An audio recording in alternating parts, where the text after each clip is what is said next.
రాజమహేంద్రవరంలో తల్లి కూతుర్ల మధ్య హత్య కలకలం రేపుతోంది. ప్రియురాలు ఆమె తల్లిని ప్రియుడే చంపేశాడని ఆ విచారణలో తేలింది. ఈ కేసులో నిందితుడిని పోలీసులు అరెస్ట్ చేశారు.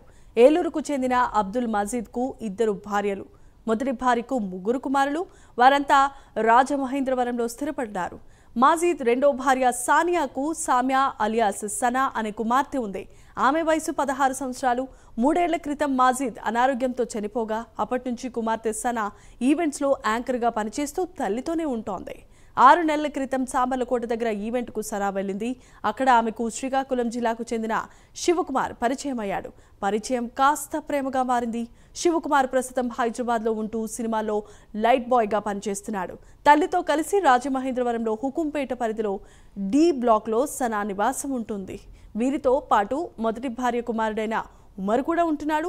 సనాపై అనుమానం పెంచుకున్న శివకుమార్ 4 రోజుల క్రితం సనా ఇంటికి వచ్చారు.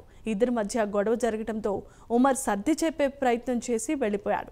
ఆదివారం ఉమర్ ఇంటికి వచ్చేసరికి సనా ఆమె తల్లి చనిపోయి ఉన్నారు. ఇక ఈ ఘటనపై కేసు నమోదు చేసుకున్న పోలీసులు కొవ్వూరు రోడ్డు రైలు వంతెన సమీపంలో నిందితుడు శివకుమార్ను అదుపులోనికి తీసుకున్నారు.